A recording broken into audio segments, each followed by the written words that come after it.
이런 버킷리스트라고 하는 것이 있습니다. 사람들이 생을 마감하기 전에 꼭 이것을 좀 해보겠다라고 해서 마음을 정하고 하고 싶은 것, 꼭 이루어야 할 것, 그것을 목록으로 정합니다. 그리고 그것을 하나하나씩 실행하는 겁니다. 이게 바로 버킷리스트라고 부르는 것입니다. 근데 여러분, 이 버킷리스트를 하나하나 실행해 가면서 마지막 정해놓은 그것을 행하게 될 때, 실행하게 될 때가 있다면 어떨까요? 마지막 순서로 정해놓은 것이 있다면 사실은 그것을 실행할 때가 되면 내 인생이 이제 마지막이다 라고 하는 것을 실제로 느끼는 그런 때가 될 것입니다. 이런 때가 되면 어떻겠느냐 하는 것이에요. 얼마나 안타까운 마음, 얼마나 간절한 마음이 있겠습니까? 그 간절한 마음과 안타까운 마음을 가지고 이 마지막 순서를 실행하게 되겠죠. 그 안타까운 마음, 간절한 마음, 그것이 인생의 마지막에 있는 사람들의 마음인 것이죠. 예수님께서 예루살렘을 향해 올라가십니다. 여러분, 예수님께서 예루살렘에 올라가시는 이 일이 사실은 예수님께서 마지막 인생의 길을 가고 계시는 그런 길이었다 하는 것이에요. 누가복음 18장과 19장을 우리가 보고 있습니다. 이 누가복음 18장과 19장에서는 예수님께서 예루살렘을 향해 올라가시는 그런 이야기를 해주고 있습니다. 특별히 예루살렘과 가까운 여리고 성에서 있었던 이야기를 다뤄주고 있는 것이 이 18장과 19장의 이야기입니다. 이 18장에서 보면 맹인의 외치는 그런 일을 통해서 예루살렘으로 올라가고 계신 예수님이 과연 누구시냐라고 하는 것을 우리에게 분명히 가르쳐 줍니다. 다윗의 자손 메시아로 예언된 바로 그분, 우리의 구원자 되시는 분이 바로 예수님이다 라고 하는 것을 아주 우리에게 분명히 알려주고 있습니다. 또 19장에서는 우리가 지난주에 삭개오에 대한 얘기를 우리가 보았습니다. 이 삭개오에 대한 이야기를 통해서 예수님이 이 땅에 무엇을 위해 오신 분이냐, 뭐하러 이 땅에 오신 분이냐 라고 하는 것을 우리에게 분명히 가르쳐 주었습니다. 예수님은 바로 잃어버린 자들, 하나님의 사람들, 그 사람들을 찾기 위해 예수님께서 이 땅에 오셨다라고 하는 것이에요. 여러분, 우리가 삭개오의 이야기를 보면 이 삭개오는 세리장입니다. 이 세리장인 삭개오를 보면서 세상 사람들은 죄인이다, 매국노다 이렇게 부릅니다. 그런데 하나님께서는 그를 죄인이라고 정죄하지 않으십니다. 그리고는 하나님께서 잃어버린 사람, 다시 찾아올 사람, 그런 사람이 바로 이 삭개오다, 그렇게 예수님이 말씀하시는 것을 우리가 듣게 된다 하는 것이에요.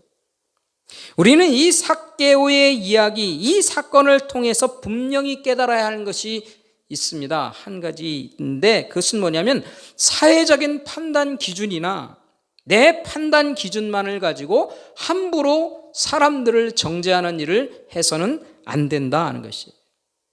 판단하고 정죄하는 것, 그거 함부로 할 일이 아니다 하는 것입니다. 특별히 교회 안에서 한 영혼을 향해서 함부로 판단한 일 없어야 한다는 것이에요.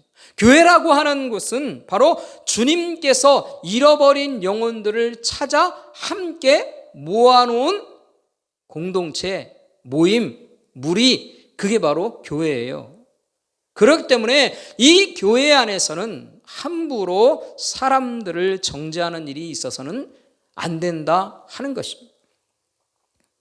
그러기에 우리는 우리 주님의 마음을 품고 함부로 판단하지 않고 살기로 이렇게 다짐하고 사는 일들이 우리에게 있어야 한다 하는 것입니다. 저와 여러분이 그런 인생을, 그런 삶을 이 교회 안에서 그리고 또 많은 사람들 향해서 잃어버린 영혼들을 찾으시려는 주님의 마음을 품고 함께 살아가는 저와 여러분이 될 수 있기를 간절히 바랍니다. 예수님께서 이제 이 삭개오의 이야기를 듣던 사람들에게 더 깊은 깨달음을 주시기 위해 사실은 오늘 본문의 이야기를 하고 계십니다. 특별히 11절 말씀에 보면 예수님과 함께 있었던 사람들 중에서 이런 마음을 품고 있는 사람이 있었어요.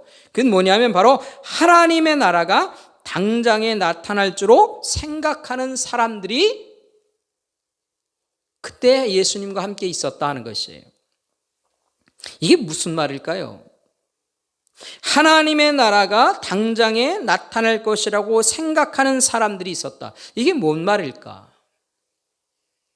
이 사람들은요, 이런 생각을 가지고 있습니다. 예수님께서 이제 예루살렘에 올라가시면 놀라운 일이 벌어질 거라는 거예요. 그래서 예수님이 예루살렘에 올라가기만 하면 로마 군대를 완전히 물리쳐버리고 새로운 나라, 해방을 이룬 이스라엘을 만드실 것이다 하는 그런 생각을 했던 사람들이라는 것이에요. 이것은요, 예수님을 정치적인 메시아, 정치적인 구원자, 이 해방자로만 예수님을 보고 있는 것이죠. 이 사람들을 향해서 예수님은 이런 생각들을 고치기 위해 오늘 본문에 말씀을 해주십니다. 이 비유의 말씀을 예수님이 오늘 하시고 있다는 것이에요. 예수님을 따라 복음을 듣고 모여든 사람들, 그리고 예수님을 따라서 나아가는 사람들 중에 이런 마음의 생각을 가진 사람들의 그 생각들을 바꾸시고 그들의 마음속에서 이 생각을 지워버리길 원하셨어요. 왜냐하면 예수님은 결코 정치적인 메시아가 아니시기 때문이라는 것이에요. 정치적인 해방자가 아니시다는 것이에요.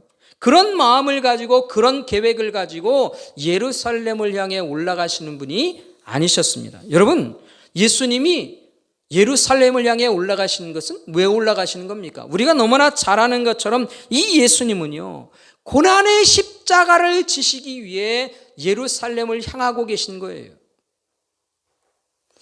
이 고난의 십자가를 지고 모든 인류의 죄를 사하시는, 그래서 그 하나님의 사죄의 은총의 길을 열시기 위해 자신을 희생하기 위해 십자가를 지기 위해 이 예루살렘을 향해서 올라가고 계시다 하는 것이에요.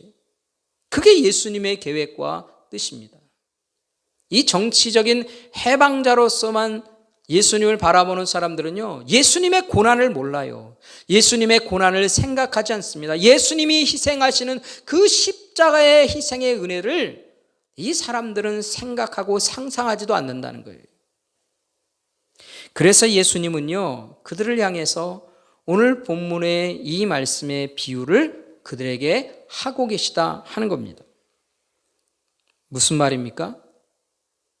그들이 꿈꾸는 것, 하나님의 나라가 이루어지는 것, 그렇게 금방 이루어지는 것 아니다는 것이에요. 기다려야 하는 일들이 있다 하는 것입니다. 그래서 비유를 예수님이 하십니다. 먼저 예수님께서는요, 한 사람에 대한 이야기를 하는데 바로 왕위를 받아오려고 먼 나라로 떠나는 어떤 귀인이 있었다, 이렇게 예수님이 말씀하십니다. 여러분, 왕위를 받아오려고 먼 나라로 떠나가고 있는 이 귀인. 근데요, 사실은 이 비유가 우리에게는 사실 좀 익숙하지 않은 비유입니다. 왜냐하면 이런 일이 우리 시대 또는 우리 사회 속에서, 그리고 역사 속에서도 봐도 이런 일은 별로 흔한 일이 아니었기 때문에 그런 것이죠. 그러나 예수님의 이 이야기를 들었던 그 당시에 그 사람들은요, 예수님께서 이 이야기를 하실 때에 머릿속에 딱 들어오는 이름 하나가 있었어요. 예수님이 이 비유를 하자 사람들의 머릿속에 하나같이 다 그 이름이 떠오르는 거예요. 그 사람의 이름이 무엇인가? 바로 아킬라오스라고 하는 사람입니다. 이 예수님 당시에 이런 일이 있었어요. 예수님이 태어날 때 그때의 유대 땅을 다스리는 왕은 바로 헤롯이었습니다. 그래서 이 헤롯이 예수님이 태어난 것을 알고 예수님이 태어날 때를 기준으로 해서 아이들을 무참하게 죽인 일이 있었지 않습니까? 이 사람이 바로 헤롯 대왕이에요. 그런데 이 헤롯 대왕이 죽을 때가 되었습니다. 그럴 때 죽게 되자 이 사람이 유언을 남겼어요. 어떤 유언을 남겼는가? 자신이 다스리는 큰 영토, 그것을 자기 아들들에게 나누어서 통치할 수 있도록 그렇게 하라라고 하는 유언을 남긴 거예요. 특별히 유대 땅과 사마리아 땅은 누구에게? 바로 아킬라오스라고 하는 그 아들에게 물려준다, 이렇게 유언을 한 거예요. 그러면 이제 유언대로 하면 아킬라오스가 이 땅의 왕이 되는 것입니다. 그런데 이 땅에서 아킬라오스가 왕이 되려면 먼저 해야 할 일들이 있었어요. 무엇이냐면 바로 로마 정부로부터 승인을 받아야 하는 거예요. 이 로마 정부로부터 승인을 얻기 위해서 이 사람은 로마로 떠나야 합니다. 그리고 로마를 다녀와야 한다는 것이에요. 그런데 바로 이때에 이 아킬라오스가 로마로 갔을 때에 유대 지도자들은 이 아킬라오스가 왕이 되는 것이 싫었어요. 그래서 로마에 사절단을 보냈습니다. 우리는 이 사람이 왕이 되기를 원하지 않는다. 그 사람이 왕이 되지 못하도록 해달라. 그가 왕이 되는 것을 방해하는 것이죠. 결과가 어땠을까요? 근데도 불구하고 이 로마 정부는 이 아킬라오스가 이곳에 왕이 되도록 허락을 했습니다. 어떻게 되었을까요? 아킬라오스가 돌아왔어요. 돌아오자 자신이 왕이 되는 것을 반대했고 왕이 되는 일을 방해했던 모든 사람들을 찾아서 무참하게 죽여버립니다. 끝까지 반대했던, 그리고 반대하는 일에 앞장섰던 대제사장은 파면을 시켜버립니다. 이런 일이 바로 예수님 당시에 실제로 있었던 거예요. 그래서 예수님께서 이 이야기를 할 때에 사람들은요, 아킬라오스를요, 머릿속에 딱 떠오르게 된 거예요. 계속해서 예수님께서 이 비유를 해석하시는데, 이 왕위를 받기 위해서 떠나는 이 사람이 자신들의 종에게 한 문화씩을 남겼다, 맡겼다, 이렇게 얘기합니다. 그리고 돌아올 때에 그가들이 장사하도록, 그리고 장사한 것을 가져오도록 그렇게 명령했다는 것이에요. 그리고 이 왕이 되어서 돌아왔을 때에 오늘 본문에 보면 3명의 종들이 찾아와서 왕이 되어 온 이 왕에게, 자신의 주인에게 얘기하는 거죠. 한 종은 10문화를 남겨왔고 또 어떤 종은 5문화를 남겨왔습니다. 그런데 어떤 종은 한 문화도 그대로 그냥 가지고 온 그런 사람이 있었어요. 우리는 이 3종의 이야기 속에서 핵심적인 단어 한 가지를 발견하게 됩니다. 그게 뭘까? 이 종에 대한 이야기 속에서 무엇을 말하려고 하는 것이냐 하는 것입니다. 예수님께서 말씀하시는 게 무엇을 위해서 이 비유를 하고 있느냐 하는 것입니다. 우리 17절 말씀을 한번 보겠습니다. 우리 다 같이 함께 17절 말씀, 19장 17절 말씀 한번 함께 합독하겠습니다. 한번 같이 한번 읽겠습니다. 17절 말씀입니다. 주인이 이르되 잘하였다 착한 종이요, 내가 지극히 작은 것에 충성하였으니 10골 권세를 차지하라. 바로 이 이야기 속에, 이 비유 속에서 예수님이 정말로 말씀하려고 하시는 것은 바로 충성이라고 하는 단어입니다. 어떤 주인이건 종들에게 원하는 것은 한결같습니다. 종들이 주인에게 충성하기를 원한다 하는 것이죠. 그래서 예수님께서도 이 이야기 속에서 이 종들이 충성한 것들을 가지고 예수님이 말씀하시는 거예요. 그런데요, 오늘 본문에 보면 세 종들이 나왔는데 이 세 종들에게 사실은 충성을 요구하는 것임을 우리가 알고 있는데, 그런데요, 실제로 이 사람들, 이 종들의 입장에서는 주인에게 충성하기가 쉬운 일이 아니었습니다.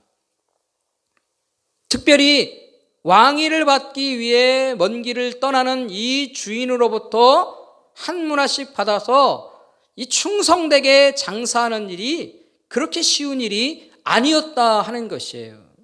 왜 그랬을까요? 두 가지 이유를 생각해 볼 수 있습니다. 첫 번째는 뭐냐면요, 돈의 액수예요.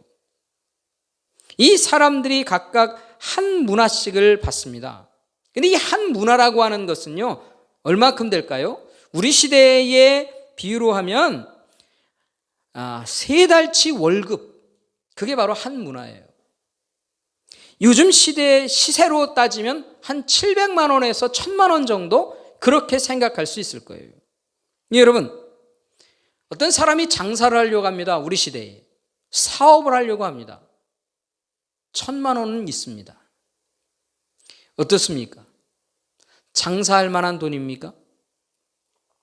여러분, 1000만 원이라고 하는 돈은요, 장사하기에 그렇게 넉넉한 돈이 아닙니다. 한번 생각해 보세요. 어떻게든지 장사하면 되지, 그렇게 말할 수도 있어요. 1000만 원이면 무슨 장사든 하는 거 아니야? 그렇게 우리가 생각할 수 있습니다. 그런데 여러분, 한번 생각해 보세요. 우리 시대에 장사를 하려면 사실은 가게가 있어야 돼요. 가게 세를 얻어야 돼요. 물건을 구입해야 돼요. 그래서 장사를 해야 합니다. 이 1000만 원 갖고 세 얻고 물건 사서 장사하는 게 쉬운 일이겠느냐는 거죠. 이 넉넉하지 않은 돈입니다. 힘만 많이 들 뿐 이익을 많이 낼 수가 없는 그런 장사를 해야만 되는 거예요. 만약에 새를 못 얻으면 차를 하나 얻어서라도 이 장사를 해야 되는데, 이 차를 얻기에 이게 1000만 원이 만만한 돈이겠느냐는 것이. 그만큼 이 한 문화라고 하는 것은 그 시대에도 사실은 장사하기에 넉넉한 돈이 아닌 겁니다.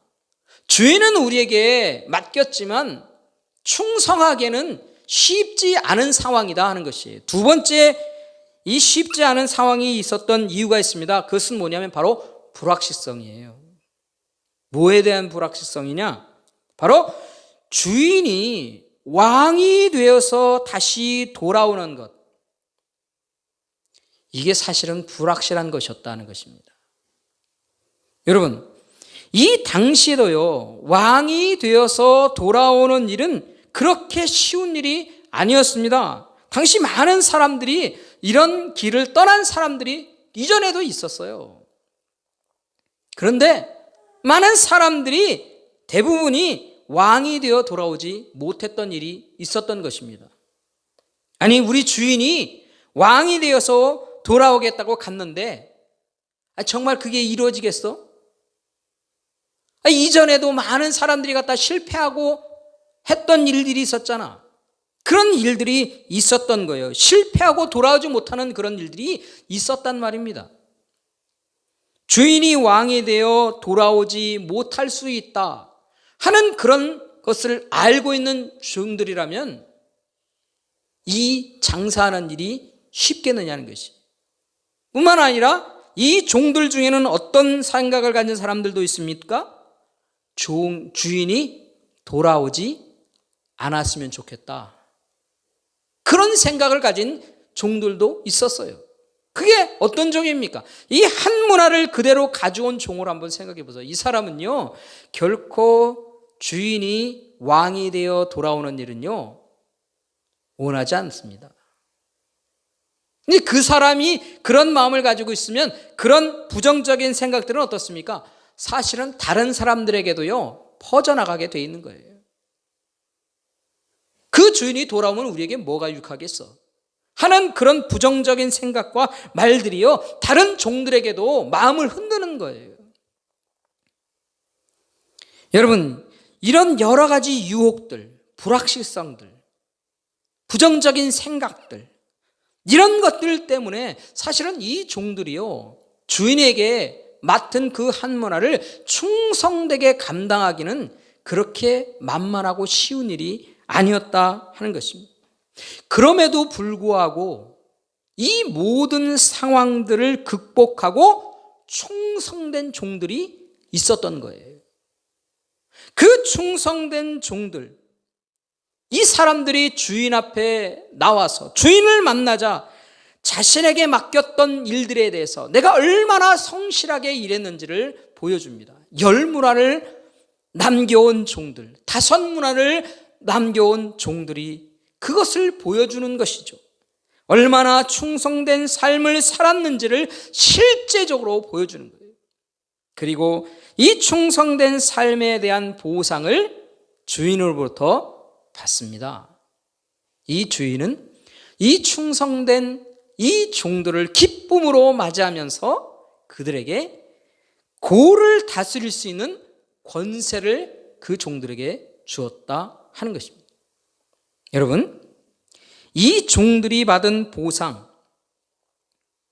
사실은 충성된 것 때문에 받는 보상입니다. 충분한 보상이라고 표현할 수 있을까요? 이것은요, 충분한 보상이라고 말하는 것이 아니라 차고 넘치는 보상이라고 말해야 되는 거예요.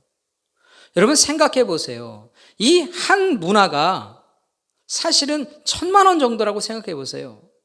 그러면 10문을 남겨온 사람은요, 한 1억 정도를 남겨온 거예요.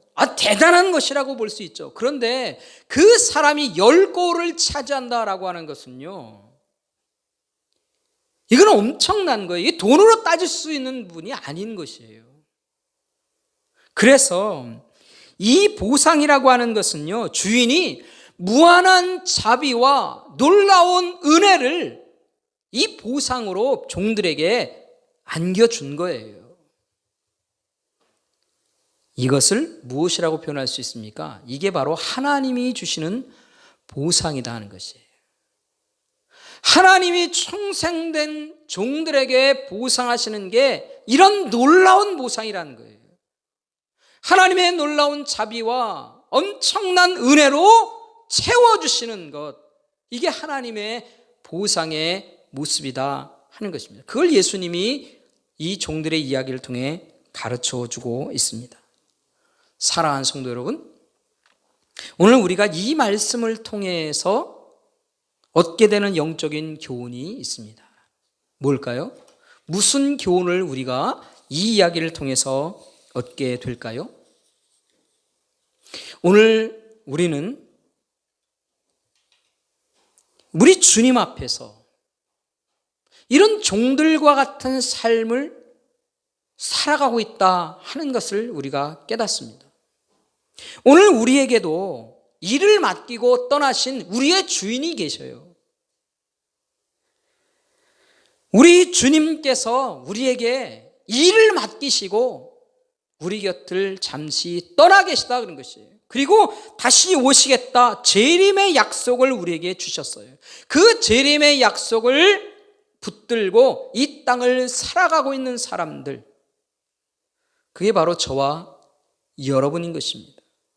다시 오시겠다는 그 약속해 주신 그 주님을 바라보며 기대하고 고대하며 우리 주님께서 우리에게 맡겨주신 사명을 붙들고 이 땅을 살아가고 있는 것이 바로 저와 여러분이다 라고 하는 것입니다. 여러분, 우리는 어떤 종이 되어서 주님 앞에 살고 있을까요? 어떤 종으로 주님을 뵈려고 하는 마음을 가지고 살아가는 사람들이냐 하는 것입니다. 무엇을 준비하며 사는 종들일까요? 우리가 어떤 종으로 지금 주님 앞에 서 있느냐 하는 것입니다. 간절히 바라기는 충성된 종으로 주님 앞에 나타나고 뵐 수 있는 그런 우리 모두가 될 수 있기를 간절히 바랍니다. 사랑하는 성도 여러분, 우리는 주님의 재림을 기다리며 삽니다. 그런데요, 우리에게는 이 주님의 재림을 기다리고 재림하실 주님, 그 주님을 바라보며 충성된 마음으로 살기를 원하시는 그 주님의 음성을 들으며 약속을 믿고 우리가 살고 있는데, 우리를 흔들고 있는 여러 가지 심각한 유혹들이 우리에게 있다 하는 것입니다. 그 대표적인 게 뭡니까? 바로 불확실성이다라고 하는 것이에요. 주님께서 다시 오시겠다. 언제 약속하셨습니까? 성경에선 지금으로부터 한 2000년 전에 이루어진 약속이에요. 우리 주님께서 가시면서 우리에게 약속하신 것을 2000년이 지난 지금 우리가 붙들고 살고 있다 하는 것이에요. 2000년 전에 다시 오겠다 약속하신 그 약속이 우리에게 있으니 그게 가능하겠습니까? 그 약속 믿고 붙들고 사는 게 온전한 것입니까? 이게 얼마나 터무니없는 말 같으냐는 것이에요. 얼마나 불확실하고 얼마나 거짓말 같은 이야기를 우리가 붙들고 사느냐 하는 것이에요. 이 모든 것들이 바로 불확실성으로 인하여서 우리 가운데 찾아와 있습니다. 이 불확실성에서 우리는 해방되지 못하고 때때로 붙들려서 주님 앞에 살아가는 종들의 삶을 살아갈 수도 있다 하는 것이 우리에게 놓인 너무나 심각한 유혹입니다. 그런데도 불구하고 주님께 충성된 마음으로 우리가 성실하게 살아야 할까요? 그래도 주님을 따르겠다, 다시 오실 주님을 예비하며 그렇게 살겠느냐 하는 것이에요. 그래서요, 우리가 처해 있는 이 상황은요, 사실은 이 예수님의 비유 속에서 나와 있는 이 종들보다 더 심각한 유혹과 더 심각한 갈등 속에 우리가 살아가고 있다 하는 것이죠. 사랑하는 성도 여러분, 그래도 우리가 살아가야 될 길이 무엇인지를 여러분은 다 알고 계실 줄 믿습니다. 우리는 모두 다 알고 있습니다. 그래도 우리 주님의 약속의 말씀을 붙들고 우리는 살아야 하는 줄 믿습니다.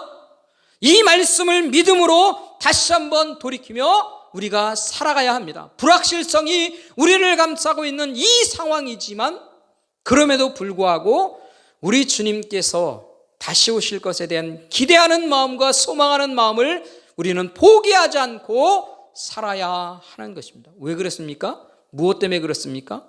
우리에게 약속하신 그 하나님의 약속은 결코 변함없는 약속이기 때문에 그럽니다. 하나님의 말씀은 결코 변함없이 우리에게 이루어지는 말씀이기 때문인 줄 압니다.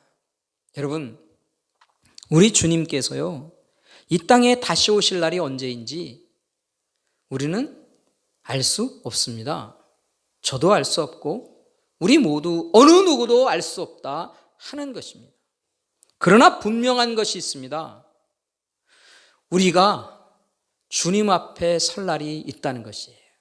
주님을 뵐 날이 우리에게 있다 하는 것입니다. 때로요, 주님이 다시 오실 날이 이르기 전에 우리가 먼저 주님 앞에 나아갈 때가 있어요. 이 땅을 떠나 우리 주님의 얼굴을 뵙는 그 날이 우리에게 먼저 다가올 수도 있는 것이죠. 그때에 왕이 되신 우리 주님 앞에 내가 보여드려야 할 게 뭘까요? 내가 뭘 보여드릴 수 있을까요?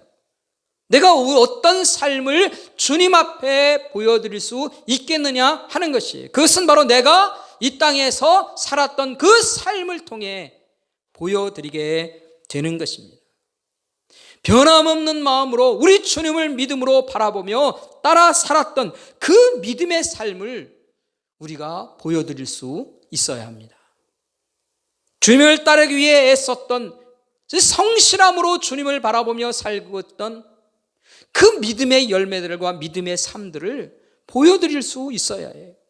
주님께서 내게 맡겨주신 이 삶을 위해 열심히 살았던 이 충성된 삶과 그 충성된 삶으로 나타났던 이 삶의 열매들을 우리 주님 앞에 우리는 보여드려야 한다 하는 것입니다. 여러분, 주님께서 맡겨주신 우리의 가정이 있어요. 우리 주님께서 내게 맡겨주신 우리의 가정 안에서 내가 얼마나 성실하게 주님의 종으로 살았는가. 내가 섬기도록 맡겨주신 우리 주님의 교회, 우리 주님의 몸된 교회, 내가 얼마나 성실하게 섬김의 일들을 감당했을까? 얼마나 헌신하며 얼마나 열심히 봉사하며 그렇게 살았는가? 복음을 전하는 일 얼마나 충성된 모습으로 감당하며 이 땅을 살았는가? 우리는 보여드리며 살아야 하는 것입니다. 나의 신앙의 여정을 우리 주님 앞에 보여드리며 살아야 한다는 것이에요. 우리 주님 얼굴 배울 때까지. 이 땅에서 우리의 인생이 끝나는 그날까지 우리 주님 앞에 설 것을 기대하며 그렇게 살아야 할 줄 압니다.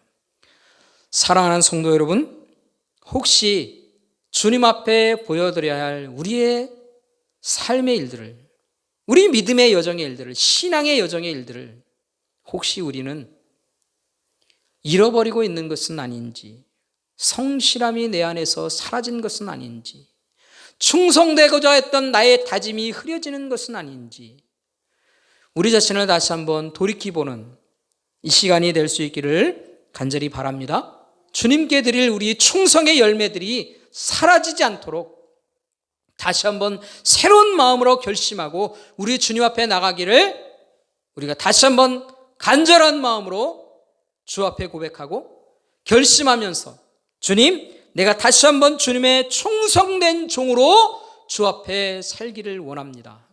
우리의 마음의 다짐과 고백으로 주 앞에 나아가는 저와 여러분의 인생이 되기를 간절히 소원합니다.